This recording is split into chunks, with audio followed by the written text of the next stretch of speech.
This video was brought to you by Raycon. Sadly, I don't think Astro Bot can wear earbuds. It's a miracle they can even rock the VR headset. How are they doing that? But human beings aren't limited by such obvious design flaws, so you should celebrate by getting yourself a set of Raycon's everyday earbuds. They certainly don't cost as much as a VR headset, that's for sure. No, Raycon's everyday earbuds not only rival some of the biggest names in premium audio, they also start at just half the price compared to those other audio brands, complete with 32-hour total battery life thanks to the rechargeable carrying case. And this thing really is quite remarkable. They're always updating this product to ensure top quality and new features. Now you can get up to 90 minutes of playtime just with a 10-minute charge. That is nuts. On top of having a variety of colors to choose from, you can also trick out the case with one of Raycon's new protective covers. You should always be wearing protection, folks. But for me, I can never get enough on just how comfortably they fit in my ears, and I got a big head too, it's like a pumpkin. But there's also a bunch of customizable gel tips packaged in the box to help you get the perfect fit. These won't be falling off your head anytime soon. And with the earbuds active noise cancellation feature, I can do everyday activities like folding laundry and cleaning the house in complete peace. So don't wait up, before you know it, it'll be the holiday season. Go to buyraycon.com/Somecallmejohnny today to get 20 to 50% off site-wide. Yeah, that's right, you heard me. You get up to 50% off everything on Raycon's website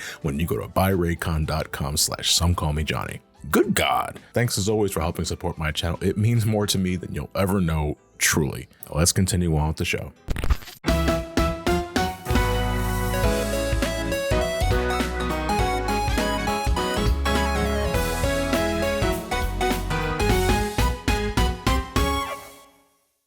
This year marks the PlayStation's 30th anniversary, and it wouldn't be completely accurate for me to say that I've been there since, the beginning.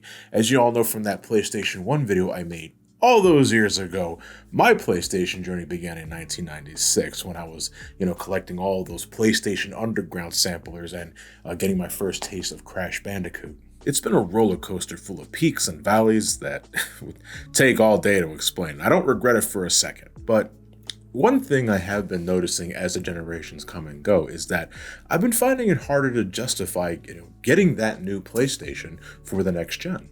For me, that started with the PS3, and yeah, I'm sorry for beating a dead horse, but the initial $599 price tag was a buzzkill, especially for someone like me who had no stable income at the time.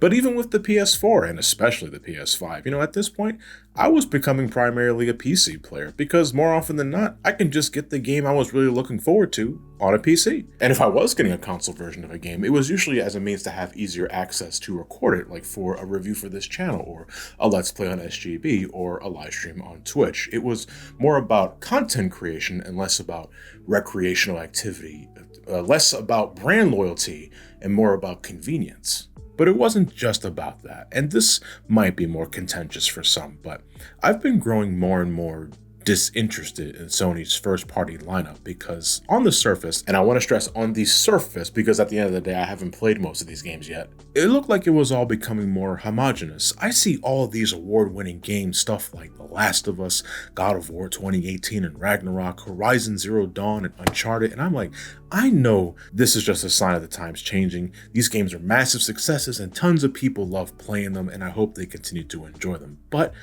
I can't help but feel there's a lack of variety for Sony's flagship titles, and I don't mean to downplay the effort it takes in creating these blockbusters, and far be it for me to pull the old that back in my day it was better card. No, but the fact of the matter is, for me, I'm finding harder and harder to justify getting a new console when the first party lineup just doesn't seem that interesting to me. For the last 2 decades, I've been more about the third-party titles from different publishers, stuff you don't even necessarily need a PlayStation to play. And more than ever, even for stuff like God of War, Horizon, and Final Fantasy 16 as a more recent example, these games are even being ported to PCs now, and at a rate faster than ever before, so maybe Sony's even like, hey, folks ain't buying these consoles as much as they used to. But I mean, people still have to be buying these, yeah? They announced that PS5 Pro with its high price tag and lack of a physical disk drive, but is that really something people are chomping at the bit to get inside their house? I don't think they bother with practices like this unless they had the empirical data to back up the need to do it. Now, I'm not making any judgment calls here just to be sure, because at the end of the day, your money is yours to do whatever the fuck you want with. And I'm aware that, to use PCs as an example again, it's really no different than upgrading your GPU, your CPU, your monitor, all that. It's just, as someone who's had a PlayStation console in their living room for over close to 30 years at this point, I guess I'm just having trouble processing that my interest in the PlayStation is waning. But on the occasion, Sony will remind me of why I fell in love with the PlayStation from the get-go, and then proceed to cash in on my nostalgia. And lately that's been in the form of Astro Bot. A few years ago, I reviewed Astro's Playroom, a short but incredibly endearing 3D platformer that came bundled with the PlayStation 5 you probably spent an arm and a leg on as the pandemic started to rear its ugly head around that time. Scalper prices were through the roof and your sense of time was permanently damaged. Sorry about that. Despite its short length, I ended up really liking it. Not just as a solid 3D platformer, which you guys know I'm always down for, but I found it a nice historical celebration tour of everything the PlayStation had accomplished around that time. So it was to my surprise during a state of play earlier this year that Team Asobi was brought back to make Astro Bot. What happens when you take Astro's Playroom and just deadass make it a fully fledged 3D collectathon while retaining all that nostalgic pandering from Playroom. And I want to be clear here, to say that Astro Bot is only good for the nostalgic callbacks would be extremely reductive, but let's not kid ourselves here, it is a major selling point of the game, especially if you're trying to get other PlayStation fans to try it, you know? There's little to no story other than Astro Bot and friends are seen flying in their PlayStation 5 spaceship when suddenly this alien dickhead crashes in, swipes the CPU from within, probably thinking, oh, I'm gonna fuck this CPU. Then he makes a run for it. With no power source, the PS5 breaks into several pieces and scatters across the galaxy like Dragon Balls, with Astro Bot crash landing on this nearby desert planet. The name of the game is not only locating and rescuing all your bot buddies that went flying all over the place, but also locating the missing pieces of your PS5 so that you can slowly rebuild it and then try and rescue the CPU, which the alien throughout the journey constantly bullies the poor fucker like an insolent child. And I know it has to be a kid, because if this were a teenager, they wouldn't be vandalizing the CPU with a goofy ass face, they'd be drawing a cock and balls on it, and you know I'm right. So with nothing but your Tron-like cape, which I have to say I really like aesthetically, it reminds me of X's energy cape from Mega Man X Command Mission, my apologies for that sudden reference, but Astro Bot heads inside these different galaxies, each containing a multitude of different worlds to explore, that all have their own flavor of challenges with different power-ups to grab, robots to collect, as well as puzzle pieces that unlock different cosmetic shops when you collect enough of them. The puzzle swap journey never ends. Some worlds even have alternate exits that lead to secret worlds that have even more PlayStation cameos to bask in. Astro Bot is as to the point as you can get for a 3D platformer and wastes little time on bullshit. But I feel I should say, this game in no way breaks any new ground. As far as collectathons go, I don't think it'll be moving any needle. And if you're privy to 3D platformers in any sense, this is absolutely nothing you haven't played before. This is Sony's answer, how many years after the fact, to something like Super Mario Galaxy. In fact, this game is often called the Super Mario Galaxy 3 we never got, and it's easy to see why given the cutesy presentation and the whimsical aesthetic. But you know what they always say, if it ain't broke, you don't fix it. Not every game needs to be a fucking AAA award winner that devs can't even express their thanks fully because Jeff Keighley's just gonna tell you to wrap that shit up anyway. What Astro Bot lacks in a unique identity more than makes up for it by being a super fucking fun video game that checks all the boxes on a list that makes a great platformer for me. Checkpoints are plentiful, so you're never backtracking more than you need to just to progress through the stage. The most basic of exploration is rewarded with a shit ton of these gold coins that you can spend on this gacha machine that lets you unlock stuff like additional costumes for Astro Bot. Now, I personally rock the Parappa outfit the most, but my community insisted that I get out of my comfort zone and try out new things, the Sly Cooper skin for instance, which I'll get to one day, I swear to Christ. But I also rock the cat costume from Gravity Rush, which I never played, but I recall your rival in that game being Shadow the Hedgehog. It's a blur to me at the moment. Or you could rock something like the Bloodborne costume, the closest thing fans will get to having a Bloodborne remaster on the PS5. I mean, this is basically the same game, right? This is the Bloodborne remaster. You can also get new paint jobs for your DualSense 5 spaceship, as well as a smorgasbord of trophies that you can just sit back and reflect on how many of these franchises aren't even Sony exclusive anymore. But really, the best thing to collect are all those little bots, because Astro Bot goes and gives, you know, what's otherwise the typical power star, the golden banana, the standard MacGuffin in general, a bit of personality. Now, a good chunk of bots are just your run-of-the-mill straight from the assembly line robot with a good dose of anxiety, but a lot are references to a bunch of not only Sony-related properties like from Santa Monica, Naughty Dog, and Team Ico and such, but there's also a lot of third-party representation here too, ranging from Capcom, Sega, Konami, and Namco, and some of these bots, I mean, they get really fucking obscure. Some I was not expecting to make the cut. Like, when's the last time someone talked about Ark the Lad, Legend of Dragoon, Suikoden, or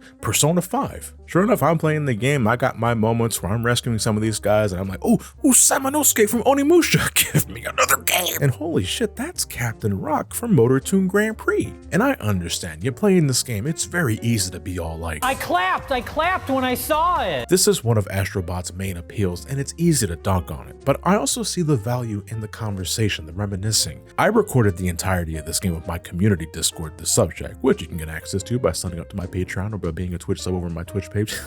I'm shameless. And outside of folks pointing out what game a particular bot came from, that was also used as a vehicle to just talk about why they love that series in particular, or why such and such series should be brought back or be remembered outside of a cheeky cameo.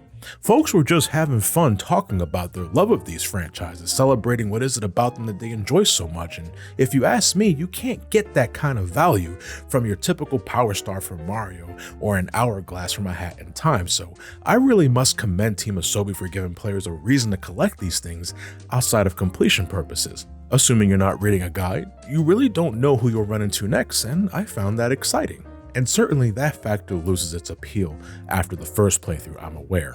But that's where the rest of the game comes into play, and it's great, it really is. I have to stress, Astro Bot really is just a much larger version of Astro's Playroom. I went back to my previous video on that to get ready to talk about this game, and then I realized, oh shit, everything I commented about Playroom is pretty much the same case here, only there's more of it. And with thankfully less DualSense jank. Like there's no awkward frog thingy with the weird jumps. The monkey bot is brought back but is used very sparingly, thank fuck. And I don't have to worry about drifting this ball on ice physics ever again. I hope it never comes back. Instead, you get this inflatable bot that lets you reach higher areas with low gravity. Yeah, it's just the same as the inflatable Yoshi power from Galaxy 2, and I'm aware the elephant bot is just Cloud Mario from the same game, but I don't care, it's fun to use. We're gonna call every platformer with a jump button a Donkey Kong ripoff now, fuck out of here. There's a pair of frog hands that let you punch the fucking shit out of things or act as a grappling hook, where you can slam assholes into the ground like a wrestler. Welcome back, arms. There's a dog that gives you an air dash, like in Devil May Cry or Mega Man X. God, I really like this one. If there's one kind of power I love using to hell and back, it's something that keeps the pace fast, and I do love going fast in these kind of games. There's a VR headset that lets you slow down time on a whim. Is this why they're so expensive? Nah, I ain't buying that shit. And seeing as VR headsets give me a headache anyway, I'm just gonna jump through these quick ass knives without it. Thank you very much. Some powers are more restrictive, acting more like a traditional gimmick, or complementing the theme of a specific level, like with the dedicated cameo levels. Capturing monkeys with your net like in Ape Escape, clobbering enemies with your frost axe like in God of War, using a bow and arrow like in Horizon, or just straight up busting a cap with your Glock like in Uncharted. But these don't really change the standard platforming formula, they're more extensions of Astro Bot's inherent abilities, which, while temporary, I appreciate. Which isn't to say there aren't some more radical power-ups, the sponge power that makes you so waterlogged that you know Astro Bot's days are numbered looking like this, but outside of that, it's just your means of causing a shitload of collateral damage. And you got the mouse that lets you shrink or grow to your heart's content. And while I do like this bit with the robotic cats, this is nothing more than an excuse to have ordinary objects suddenly act as platforming hazards, stuff that wouldn't be out of place in your tiny, huge island gimmick from Mario 64. This metal suit right here, this has such an incredible theme song attached to it. I think it's called Muteki Funk. Man, it's so good. And it's so fun seeing how different things react to you being, basically indestructible whenever you curl into a ball. But this is one of those things that's only needed for when it's needed, the solution to a puzzle, you feel me? And I don't think you could really be too experimental with it, which is what I look for in power-ups outside of its intended use. But either way, I found none of these to be a pain in the ass to use. None made me actively wince at the thought of using, and that's not an easy thing to achieve for me because, man, I've played so many games that had the occasional gimmick that made my balls hurt for a bit, but nothing here was nearly as bothersome, which is doubly impressive because the game likes to throw these new tools at your disposal all over the damn place. A chicken rocket booster, a rubber ducky that shoots water, a magnet that attracts a shitload of shit. Just keep it away from your hard drive. This game is so damn kinetic, so whimsical and adventurous, and its quality so consistent that even though I essentially marathoned the whole thing in a couple of days' time, collected everything and even nabbed the platinum trophy for it, I had no sense of burnout, no sense of obligation. The boss fights are incredibly exciting, full of imposing presentation, and make you really feel like you're hurting these fuckers like I think all great boss fights should do. The soundtrack is bopping, some of my favorite tunes returning from Playroom, happy to say that, on top of a bunch of other great beats being brought in here too. I love the song that the giant tree is singing to you throughout the whole stage. It's almost annoyingly catchy.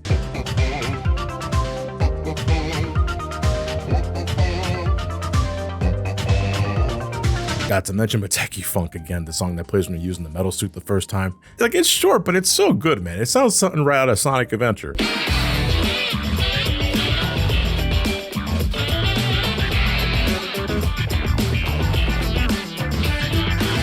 Even when you're not jumping and smacking things in dedicated levels, there's fun to be had in the crash site, acting as your central hub. Every bot that you collect makes their way here, where you could then use them to gain access to previously unreachable areas for more collectibles, or you could fuck with them for trophies and other Easter eggs. Almost everything interacts with Astro Bot in some form or fashion. You can even round them all up and do some dancing together. I wish we can do something more than, flossing or dabbing. Is that still a popular thing kids do nowadays?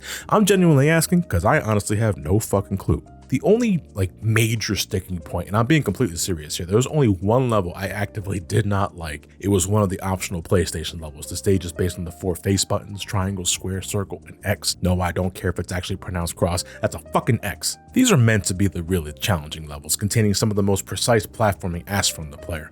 But one of the square levels has some jank-ass anti-gravity attached to it. Yeah, that's right, it's 2024, and I'm still bitching about anti-gravity in my platformers. This really is a nostalgic circle jerk. Couldn't stand this shit, man. I just fall off things despite doing nothing different. I got pretty tilted. And somewhat related, fuck these pumpkin dudes. They always seem to be placed in the most annoying spots, and they snipe my ass so much that I'd buy a figure of these guys just to set it on fucking fire. And this is a small thing, but for the sake of completion, you have to collect everything in every world, right? That includes these bite-sized levels that only appear when an asteroid spawns in the overworld, and there's nothing you can do but just wait for them to appear. Maybe I just had shitty luck, but these were often the last worlds I finished because they didn't spawn in the middle of my adventure and there was nothing I could do about that. I also think the game could have been better with some representation, and I realize this is more of a matter of personal taste, but the game's first cameo world is Ape Escape, a classic throwback to a series from the PlayStation's more experimental time. But starting in the second world and beyond, we have God of War, Uncharted, and Horizon, and they're perfectly fine, fun even. And I understand these are also just as important to the PlayStation's history, and to be fair, they do go out of their way to represent stuff like Loco Roco to, balance the scales, but I feel these entries didn't need this much attention when, one, their franchises are still reasonably healthy and nowhere near close to dying from the public eye. Maybe you can argue Uncharted since it's been a bit since its last game, but I feel there's so many other franchises that could have benefited from the added exposure. When I look at all these trophies I collected representing all these different franchises, I can't help but think, man, I wish Sony or someone would just make another game in this series, if not just for me, but for newcomers who might be sleeping on something they might genuinely enjoy. Also, real quick, the Mad Maestro level has all kinds of references to musical games. Has a random fall guy for a cameo bot for some fucking reason. This should have been Kataru, man. Come on, was that too obvious? That aside, this game otherwise, it's always moving. Astro Bot controls like a dream. He can punch things, spin for a bit, and even hover for some extra distance to let you get away with being a bit fast and loose with the platforming, of which there is so much of in this game, designed in a very no-nonsense fashion with no gimmick overly transforming the game's base design. You have infinite lives at your disposal, a generous number of checkpoints, even having access to something like this hint bird that can help you locate missing collectibles. Shit, you can even say nuts to this and just use the PS5's built-in community feature to see video clips of where specific things are and save yourself a YouTube search. Hey, I ain't making no judgments. I was told after finishing this game that they went and updated Astro's playroom by adding 4 extra bots that's meant to promote this game, but I'll tell you now, I loaded the game up and started looking for these things, but I had to, get a video ready because I don't know how the hell I was supposed to find these bastards by myself. I had other shit to do. Astro Bot is one of the best 3D platformers recently released. Shit, if you got a kid, they're gonna love this game to bits with all the cute robot designs, the kooky things you can do with the DualSense's haptic feedback, the gyro controls. My grown ass had fun just repairing the PS5, smacking nails with the hammer, putting squares in the square hole, and trying to drink that liquid coolant. Put that shit all over my face, neck, and chin, goddammit. Although I'm pretty sure I fucked up the memory board. I don't think you're supposed to slam the RAM chips that hard. There's plenty to do, but it also respects your time. It's not longer than it needs to be. It isn't bloated or padded, and there's no collectible for collectible's sake. Everything has purpose in this. There's no level that feels too like one another. It's exploding with personality, fun, whimsy, and a ton of physical slapstick. You need to play this if you're at all familiar with the PlayStation's long and fruitful history, but there's so much to enjoy even if you're not. However, unlike Playroom, you gotta spend money to get this. And when you take away the nostalgia, you can argue it's not worth the price tag, but even then, it's still locked to the PlayStation 5.